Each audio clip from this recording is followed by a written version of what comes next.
to the water master. We'll provide it to the rest of your staff.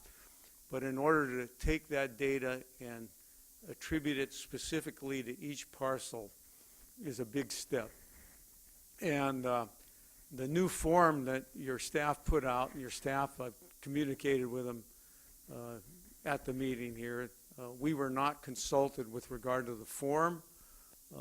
They asked for stakeholder input from somebody and they didn't do it or whatever. But your forms are very difficult to work with now, and it would help to get some improvement there. And I know you're not aware of it, but staff is now aware of it. They've indicated that we try and work through it, but we probably will not be able to meet the time deadlines that have been proposed, even though we intend to do everything we can to do it. So I just wanted to alert you to that. Of course, we have some fundamental issues with the water rights in the Delta. You know, we think we have water all the time because we get natural flow from the west. Some of those things need to be sorted out later, but the database and building that up, we need some improvement in the forms if we can get them. It's difficult to work through your site, and if we can get that worked out, we'll come closer to it. The order also says they want reports monthly.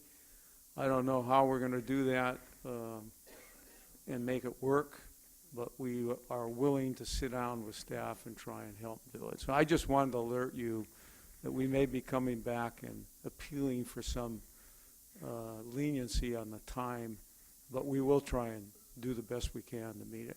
So I have a question. Thank you. Because I know that others have similar concerns, and they've spoken with staff. So did you get any information from staff that gives you the sense that they'll take whatever you can provide by that time frame? I didn't get that indication, but I talked to Barbara, who indicated that she was working on the forms, and I had sent a copy of the letter commenting to the staff people, and I'm encouraged by that. You know, maybe we can streamline it in a way, and then even with the form streamlined, getting the basic data, there's a link in your form to get patent information. It doesn't give you the information you want. It gets a patent for swamp and overflowed lands from the federal government to the state. Mm-hmm. And I think what everybody's looking for is the individual patents to the private owners. That's the database we have. But linking it all together is difficult. But we will work to get that information. And then the relevance of that information from a water rights standpoint is somewhat questionable in our mind, because there's a relation back to the data settlement to establish the priority. But we'll work closely with your water rights enforcement people to sort out those legal things. But we do need help with the forms. Thank you. Right. Thank you for flagging in. Presumably you guys will be meeting this week on it. Yes, I spoke to Mr. Nominee earlier. Our head of our Office of Information Technology responded back to me this weekend that they would make staff available starting this morning to try and work with us on that. So we'll sit down with Mr. Nominee and work through as many of the issues as we can. Good. Thank you very much. Next we have John Herrick from the South Delta Water Agency, followed by OSHA Missouri.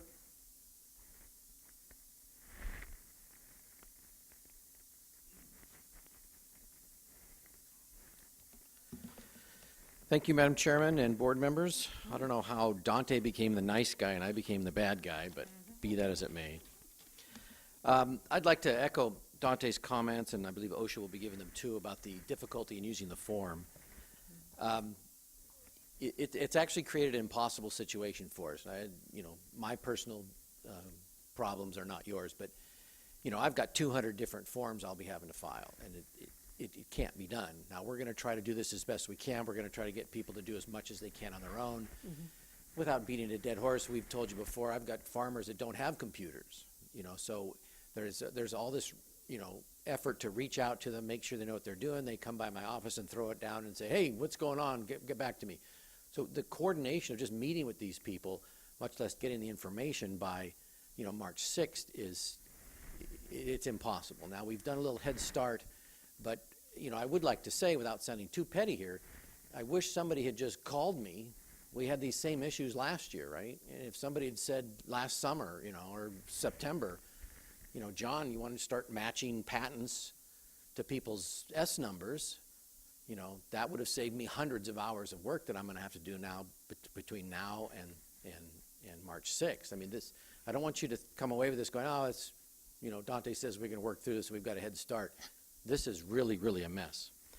Now, the problems with the form, the staff has been advised of those. We had a meeting with the water master. He's very helpful in understanding what we thought were the shortcomings, and so that's going to start going. But there are issues there, things like there's no comment box. Well, I know your people don't want comments, but when you're asking somebody who doesn't even have a computer to answer a question that deals with water rights, you really do have to recognize that that person needs to be able to comment on what they're saying. I really like comment boxes. You do? I do.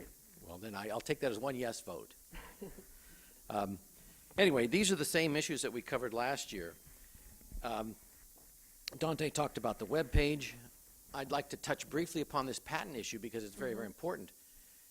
There are patents on the site they referenced us to that go from the federal government to individuals or the state, but that's different than the patents that go from the state to the individuals.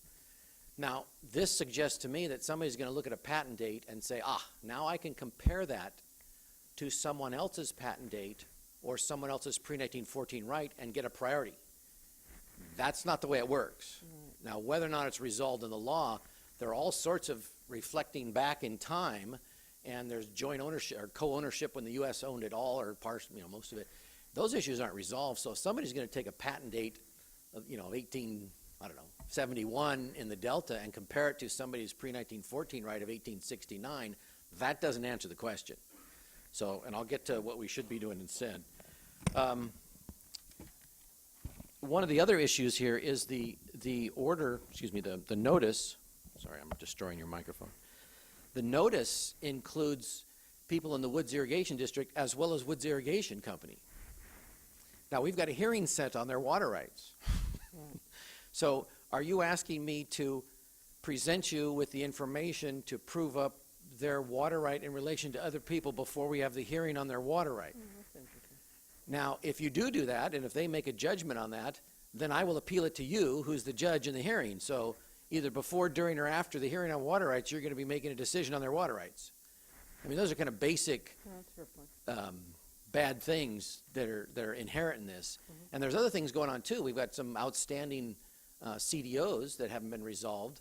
I think they're pending because the Woods matter is not finalized. But those people are on there, too. And so, parts of this are procedurally unworkable.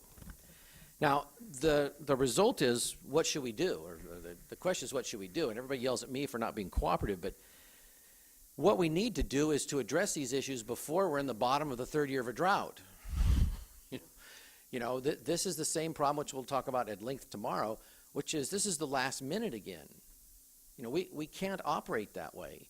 And I don't know, I don't think the board means to, but the board is acting just like the project, saying, well, if it doesn't rain by next Thursday, then we'll see if we can do something. That's not the way to handle this. We have to resolve these items. Now, one of those items is this issue of Delta water availability. You can all disagree with me, and I know you do, but that's fine. But we should address these before the Division of Water Rights tells somebody to shut down. Now, if it's a how do we operate in the Delta, that's one issue, right? More information, better information, that's one thing. If it's the water right issue, that's another thing.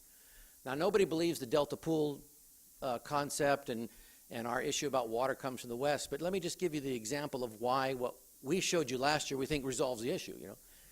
The worst water quality in the Delta historically when we were measuring things was 1,000 parts per chloride. That translates into somewhere between 3,000 and 4,000 EC. Okay, the ocean's 50,000 EC.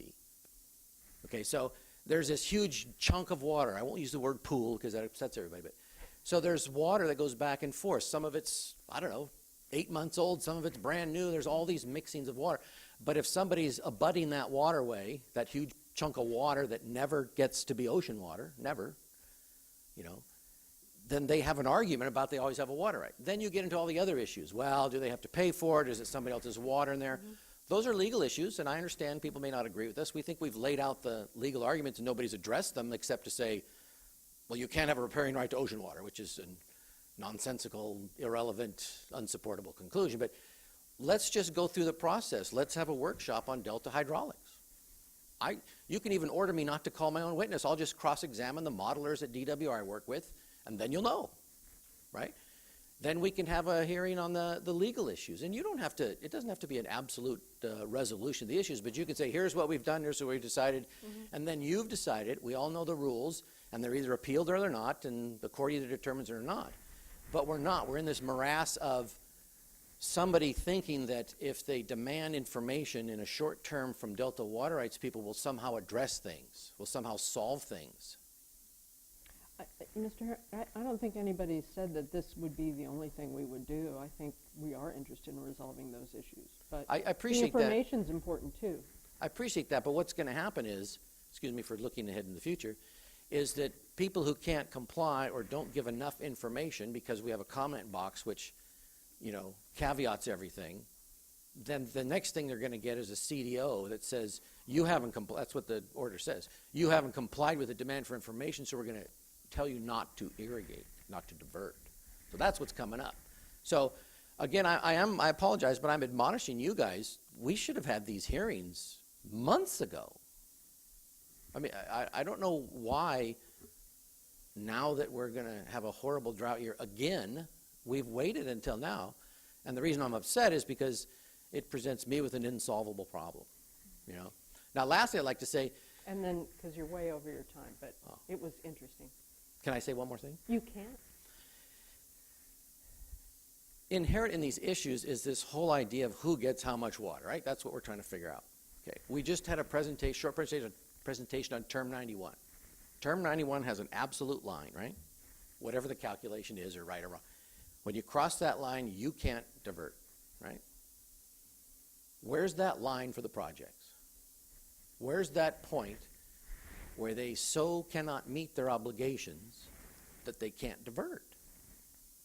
Well, it's apparently necessary for you to determine that line for us, but nobody's proposing to determine that line for the projects. Last month, the EC at Tracy Old River Bridge was 1.63 on one day. It's gone up and down. 1.63. Now, everybody's rushing around, shoving everybody out of the way in order to make sure that the projects can still operate under these horrible conditions. I understand all these deprivations that people go through when we don't have any water, but we don't have any water.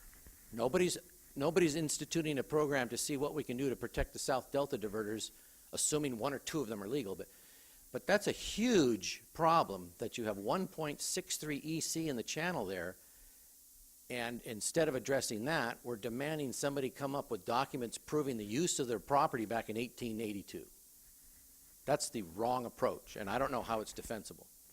With that said, I should apologize for everything I say because I know I upset you people, but that's okay You because made- I'm paid to be a jerk. So, thank you very much. That was very thoughtful.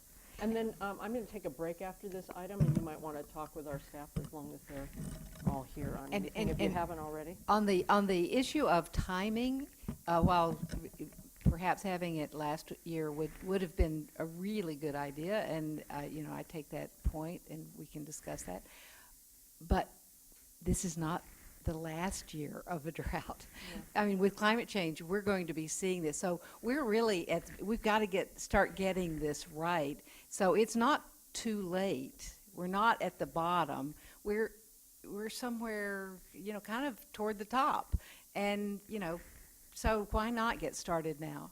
So I think that's your weakest argument that you've made today, but because But we still really have a valid. long way to go, and so let's just get started. I understand, but my point is not that this isn't the right time. My point is It would have been. before we're now into the irrigation season. And if we'd have done this in the fall when everything had slowed down and most people generally aren't irrigating, that's the way to do it. But we're not scheduling hearings. We're giving people 5 days to produce information. Yes, I got a month, you know, heads up on that. But it's, you know, 5 days from now, you got to give me some information or you're in trouble. Anyway, thank you. Okay. Thank you. Ms. Missouri, followed by Jeannie Salezi. Good morning. My name is Osha Meserve, and I represent local agencies of the North Delta. That's a coalition of reclamation districts and water districts in the northern region of the Delta.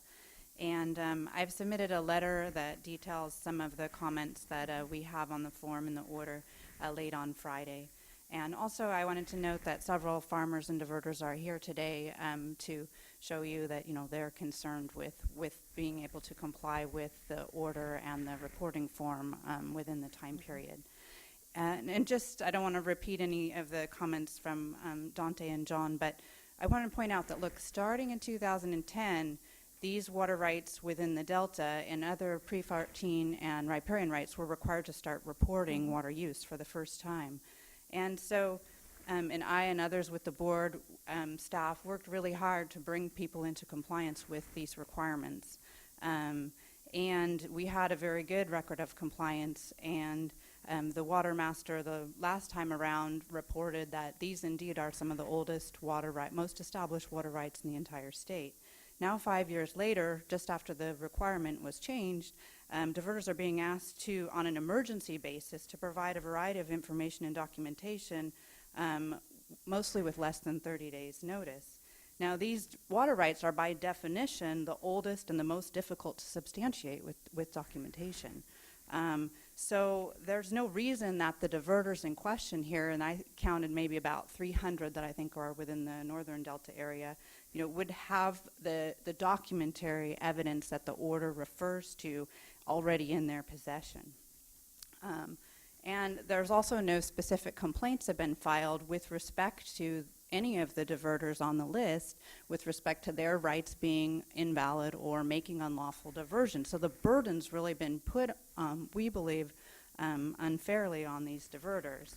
And also, a lot of the information is not really relevant to the board's work ahead of it to manage the limited supplies of water this year, like these super old patent dates and things that we can dig up out of records, over 100 years old.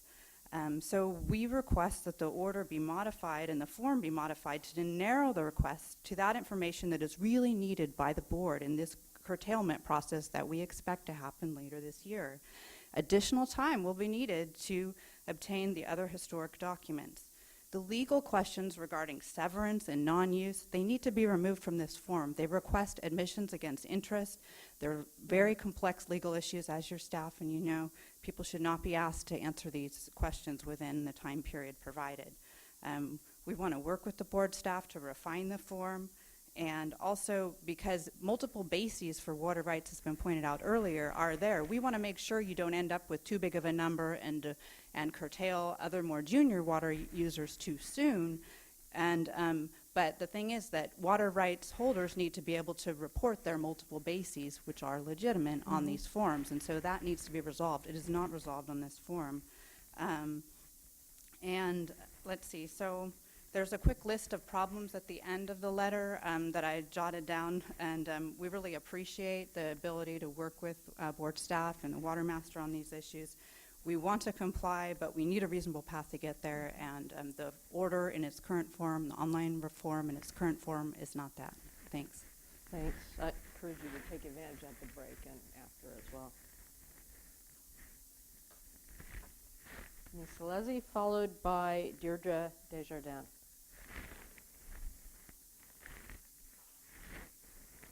Good morning, board members.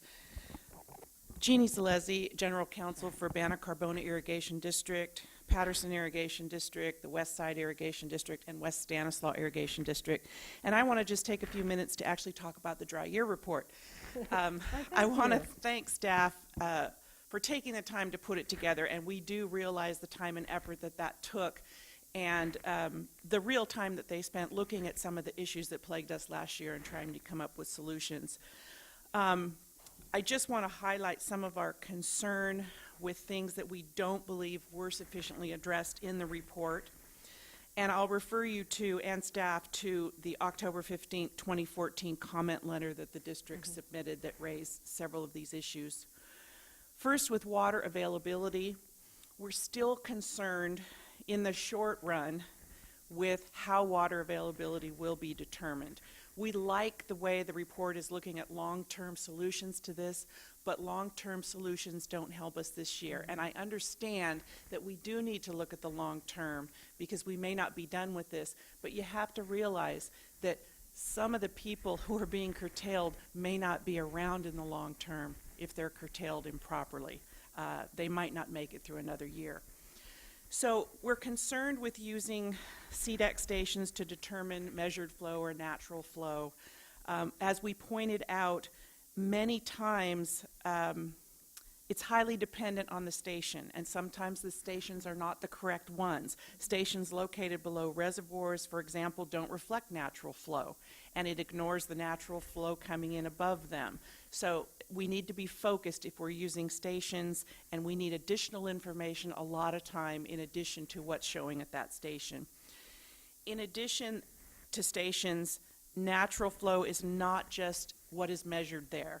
As we've tried to show through information that we've provided to staff, there's a lot more to natural flow than CDEC stations. There's a lot more that's measured there. There's groundwater accretions, irrigation runoff, discharge treated wastewater that appears and may not show up at those stations. It's available for appropriation and it needs to be taken into account. Switching to water demand, accurate water demand is essential to doing curtailments, and the staff obviously understands that. The report shows that. I think it's clear that staff understands that the use of 2010 demand data was inaccurate and not really helpful in a drought year. It didn't reflect the kind of diversions that were taking place in a critical drought. However, the suggestion that maybe using 3 years of demand and averaging it really doesn't help either. The issue is demand changes drastically in a critical drought year. None of my districts were pumping what they pump in normal years, even averaged out over 3 normal years. There's a drastic reduction. So the best information on what's going to be pumped this year is really 2014. Now, I know you're gathering some of that information. As my districts have said in the past, we will volunteer that information. We will try to work with you and get information on what's actually being diverted in the river, at least on the San Joaquin River system. Now, as far as curtailments, just 2 points. But my concern is that while we see a lot of things in the report, what we don't see is any reference to the law and what is required before the state board can issue curtailments. And you know, this is not an issue that just affects, you know, big ag and everything we always hear about, you know, these faceless people. These curtailments affect real people. They affect small farmers. They affect families. They affect the food on your table. These people might not last another drought year, as I mentioned earlier. So this is critically important that we get it right. And we understand what your staff is going through. This is not an easy task. There is information that they don't have. They are faced with people pressuring them to curtail and us pressuring them not to curtail. But nevertheless, we have to follow the law. And we have to take the time to get the information required to do that. One issue is the public trust. The dry year report repeats the phrase minimum in-stream flows again and again. We talk about establishing them on each water course in the long term.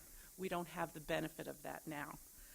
In most instances, what determines those minimum in-stream flows is the public trust. And we have to look at what the public trust requires. It doesn't require that you put in-stream flows before diversions. A lot of people are confused by that, and I want to emphasize that we need to look at what the Supreme Court told us about the public trust. The public trust is a balance. It is not a guarantee of in-stream flows. It is a balancing process, and that process has to be undertaken, and it has to consider the surrounding circumstances, the facts of that year. And while in many years an in-stream flow is essential and a practical and balanced burden to put on those water diversions, it might not be in the second or third year of a critical drought. The Supreme Court, I think, had in mind years just like this when it said in National Audubon that as a matter of practical necessity, the state may have to approve appropriations despite foreseeable harm to public trust uses. So while the dedication of in-stream purposes may be perfectly reasonable under certain circumstances, in a year like 2015, it may not be, and the state board has to do that balancing. The final point I have is that curtailments have to be imposed consistent with water law in California. And I didn't see that last year, and I didn't see that in the dry year report. We have to have a fundamental understanding of what a water right is. And in 2014, the state board imposed curtailments under the guise of protecting senior water rights. The problem was we never saw that senior water rights were harmed. That's a prerequisite to issuing a curtailment. Someone has to be injured. It's not just that, oh, there's not quite enough water, or we think the fish might need this water. You have to balance under the public trust, and you have to determine that someone is injured with a more senior water right before you can curtail someone.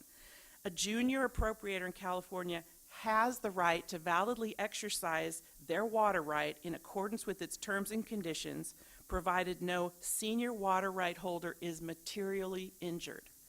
That's what we're asking for. That's what the people before me were asking for. That's what John Herrick is trying to get at. If we don't have that hearing as to whose water rights are first, who has a right to water and who doesn't, if we don't have a hearing where somebody has to come in and show they're injured, then we don't have the information to determine whether or not somebody's right can be curtailed. So that's what we're asking for. That's why we're asking for a hearing. That's why we're asking for burdens of proof and think they need to happen before you can issue curtailments, because the important thing that you're doing, you might be putting people out of business who don't have another source of water. And you have to remember that not everyone has multiple sources of water. And for my districts last year and this year, 0 from the Central Valley Project meant 0. So their only water rights are in the San Joaquin River. Curtailment means no water, period. Before we do that, we need to know that someone's being injured and they can lawfully be curtailed. So your job is not easy, I understand that, but thank you for your time. No, thank you, that's helpful. Just so that I understand, I mean, we could have a longer conversation, but we probably should have a longer conversation at some point. Are you suggesting that last year we should have based all curtailments on complaints, only if we had an actual complaint? I'm not up here representing numerous post-1914 water right holders. I do have 2. They're very senior. One of them is in the Delta, so I don't have the normal that you're looking at.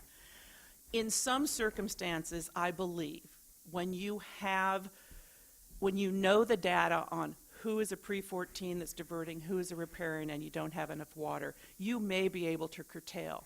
But unfortunately, you had no one saying they were being injured. So frankly, yes, unless you're getting a complaint, unless you are getting calls from people saying, I am pumping and there's no water there, or someone, even if it's the project, saying someone is stealing my water, but not a letter saying, we think the Delta is taking our stored water. That's not a complaint. That's not a showing of injury.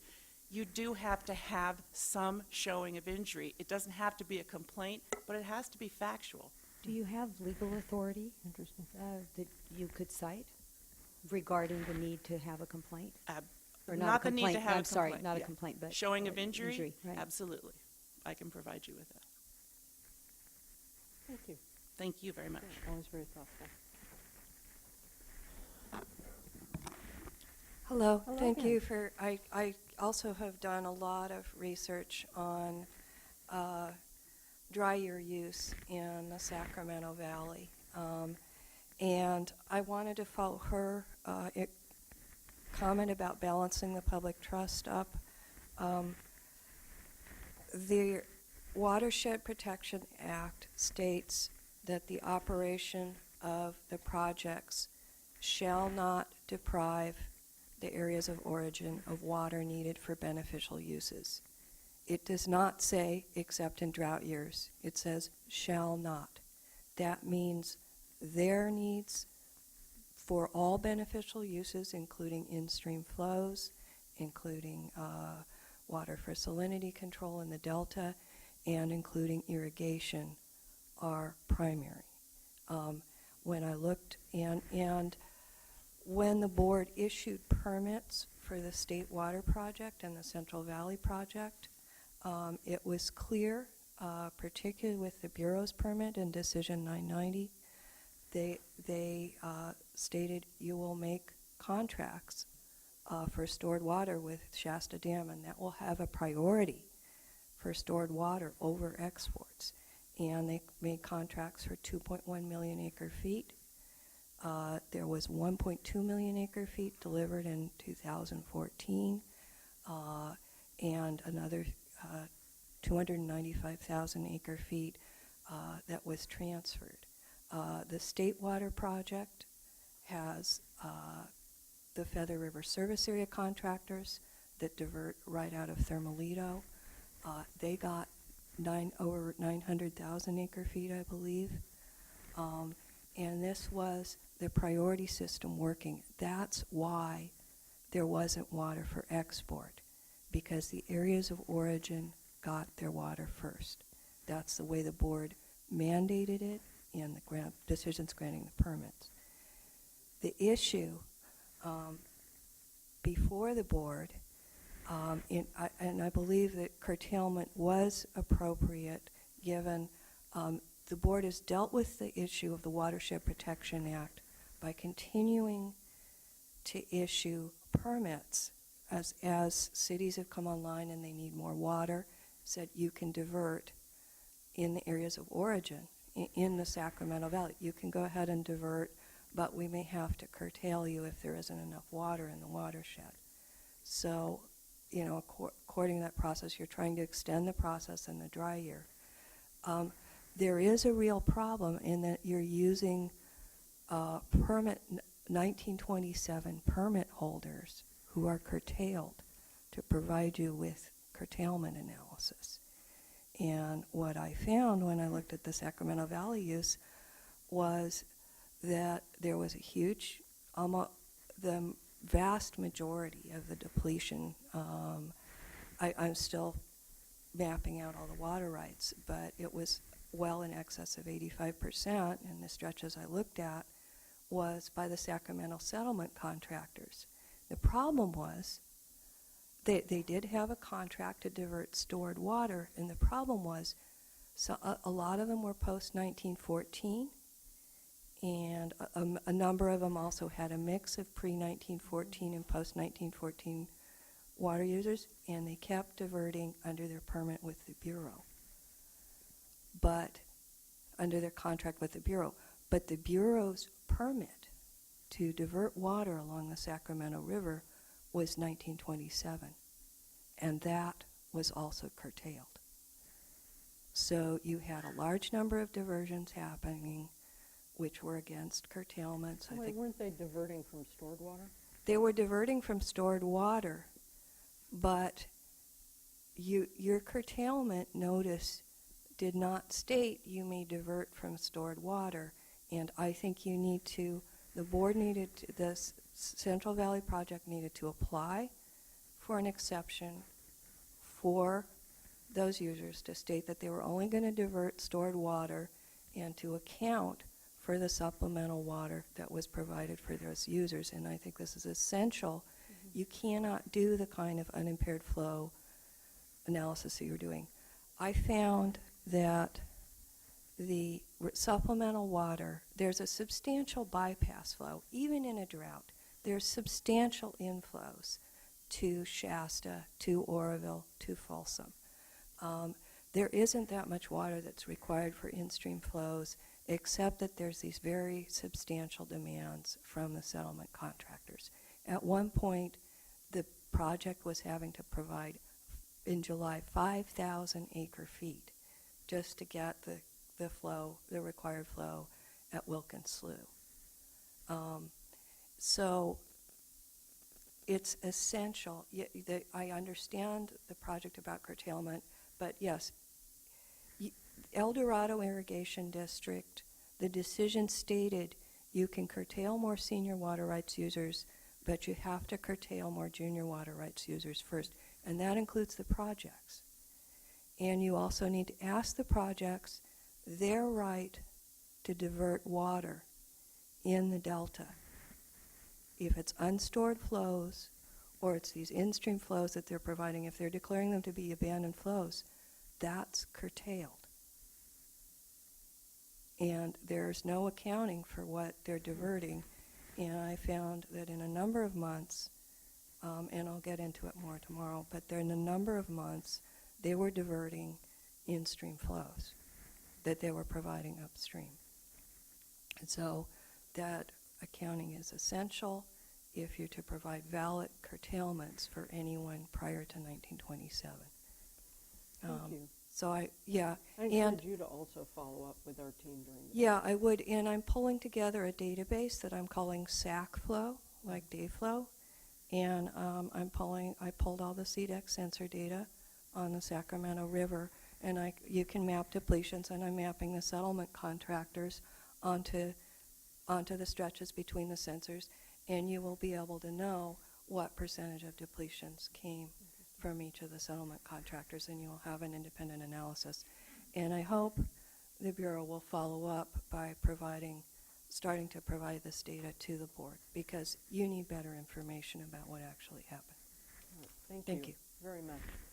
Any other questions or thoughts on the dry year report? This is obviously a work in progress. So. Not on the dry year report, but I would like to make a request before we go on break. Anything else?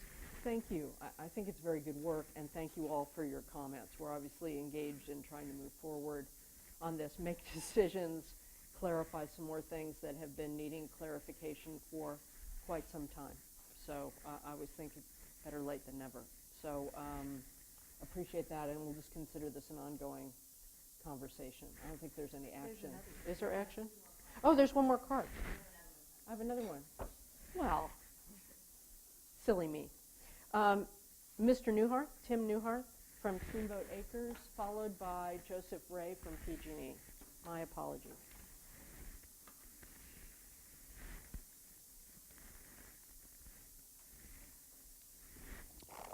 Thank you, Board, for allowing me to address you this morning. My name is Tim Newharth, operator and owner of Steamboat Acres. We're located on Sutter Island, on the Sacramento, and also on Steamboat Slough. I might not sound quite as together. I was not prepared to make these remarks today, but I feel it's necessary that I do so. Some time ago, I had to come up with a list of regulatory agencies that we have to deal with as farmers and as landowners and as landlords. We deal with at least 13 different county, state, and federal agencies to operate. Mm-hmm. It is burdensome beyond belief, to the point that at one time I thought I really should just sell this farm to the government and put my application in for its management. Then I can get my weekends off and get a good salary and retirement and all those kinds of things. It really is getting to that point. So my point here is that whatever your staff and your department can do to make these requirements, and I understand we all have a job to do in this water issues that we're facing in California, to make this easier, to make this far less complicated, is going to get you the data we need, and it's going to keep us in compliance. But when things become far complicated and burdensome and a very narrow time frame to get these things to your department or any department, it's a problem. It's a problem with us having the time to do this, to have the money and the resources and personnel to do this. Our main job is to grow food, and we have windows of opportunity to do such.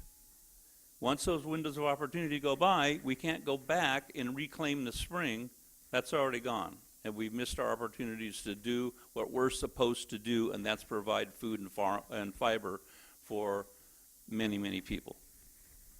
I would suggest that your staff probably has very little knowledge of what it takes to provide this food and fiber and the necessary actions we have to go through to make that happen and the timing involved.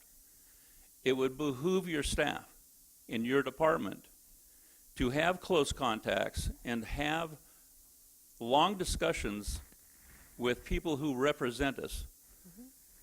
Miss Reserve for one, Mr. Nominelli for another. Sorry, I butchered that one. Sorry. You have to talk with people who have their boots on the ground and are doing these tasks.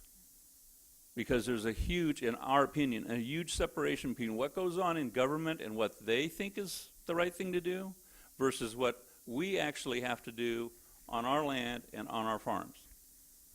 We farm there by right of riparian, and we farm by right of pre-1914. But to gather all that information takes a lot of time and a lot of effort. So again, please, in the future, have your staff contact people who are on our side of the equation that know our concerns and know what we have to deal with on our side of the equation. And I thank you for this time. Thank you. No, and thank you. Well said.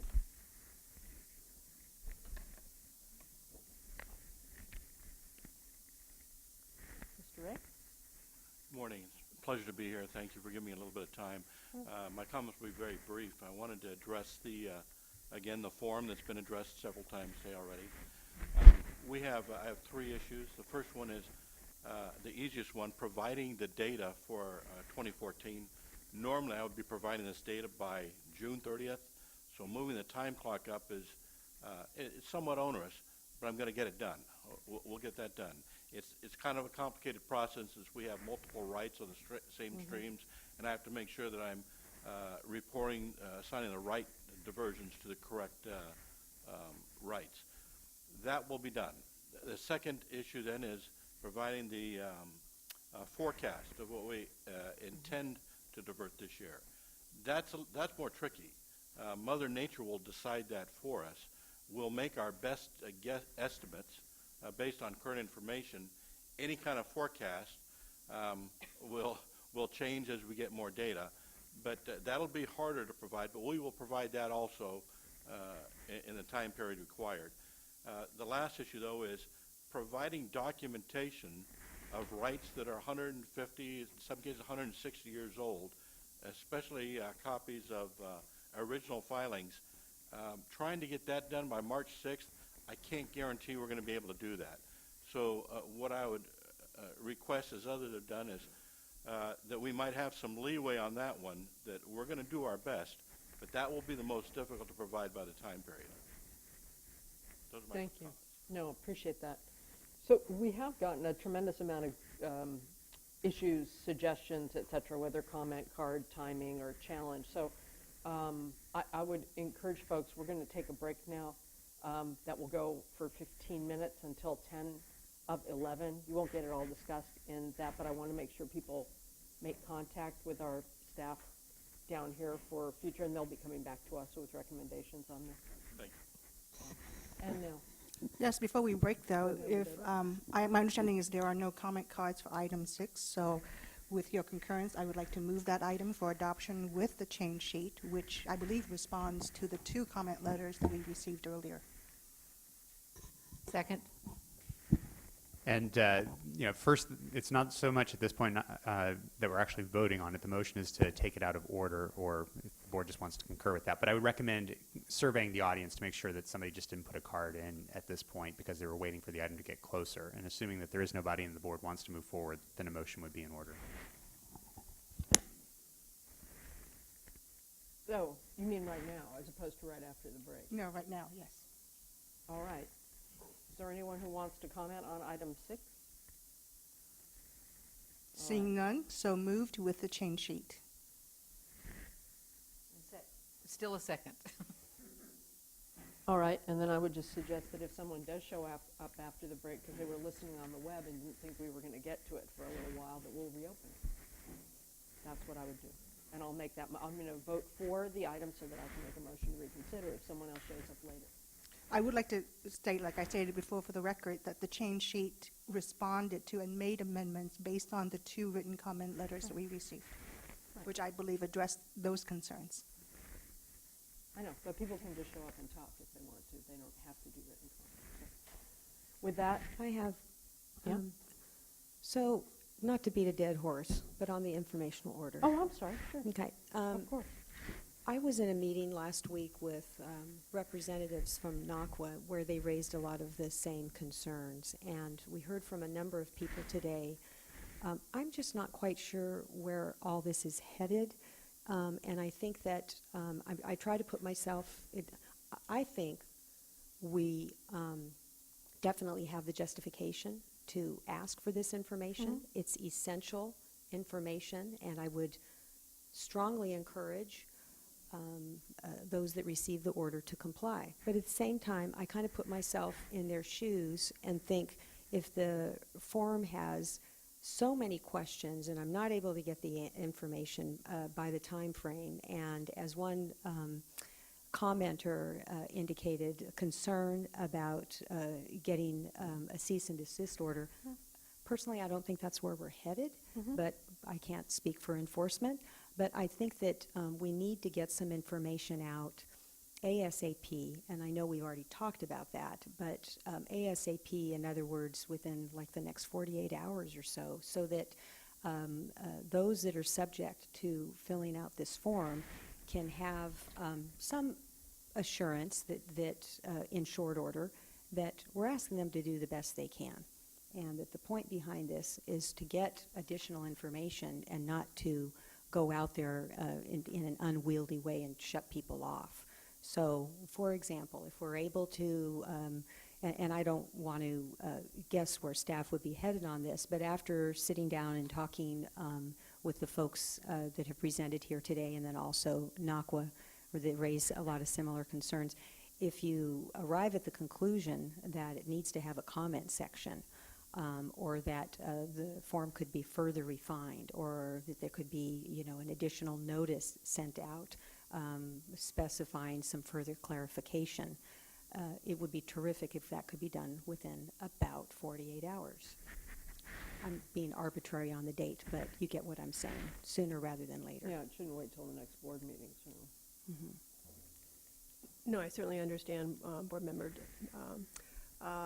So we will certainly meet during break. I'll make sure that we get everyone's information. We'll have to also ask them to meet with us very quickly to try and work through some of the issues on the form, as well as with our IT people. But certainly we're willing to do whatever we can to make this as useful for people and as easy as possible, because it is a lot of information. I don't believe a comment field should be a problem, but I haven't talked to IT directly about how we work with that as an input into our electric system. So we'll have to see what we can do for those people, but we'll be happy to meet with them as soon as they can meet with us. Right, and go through that whole list of things, and maybe Tom get back to us as soon as you can. Obviously, we won't be here after tomorrow, but you can talk to us individually. But it would be good to get any clarifications out quickly. And we'll have to work with the enforcement team because this is a separated issue. And so we'll work with them and the attorneys that are assigned. Well, here's the enforcement team. Yeah, I just want to make a brief comment. We provided a couple things for the public. We provided both the form that you fill in, plus we also provided an email site where you can provide additional information to us, because some things can't really go into boxes on a form. So we have that site. If they wanted to file comments, that site is there. And then we were reading comment letters, and so this morning we made an additional change on our website. And so our website today, instead of having to copy and paste a long name for where the form is that you fill out, now there's a click area of our website where you can click on it and it'll show you, it'll pop the form up for you to fill out. We had provided an example form on the website also previously so that people could look at the questions in advance of filling out the form, but we're trying to be very responsive, and so we are working very actively on this. Now, on certain things, this is a form that, it has to be programmed. And to program changes, there's a certain amount of time involved. It all goes to the intricacy of, what kind of change we're asking a programmer to do. So I can't commit to 48 hours on some of that if the programmer would have to take longer than that to add a change. But definitely right on top of this for you. We're very concerned that we're responsive on it. Well, yeah, the goal is to get the information, not to create a challenging mousetrap. So Right, but we do have that It's helpful to know that email. you have the email thing. People may not have caught that, and given that it's their water right, they may be nervous about it. It may well be that as you accumulate the comments, which you're right have come in separately from the folks who chose to talk here today during this item, you may want to put out some clarifying notice to everybody of some sort this week. But I'll wait for you all to try and accumulate those things and see which things you feel you can do Right, quickly, because the goal is to help people. Right. We felt that the email Dropbox provided opportunity for larger submittals. And also it had the added bonus for us because it's virus screening. And so we can't just move things to our database randomly. We have to make sure that they are virus screened and things like that. All right. Well, do your best, and we'll look forward to hearing back. We'll now take a break Actually, until- there was a motion and a second on item number 6. Oh, we didn't vote? All in favor? Aye. Okay. It carries. We'll take a break now until 11. Thanks all.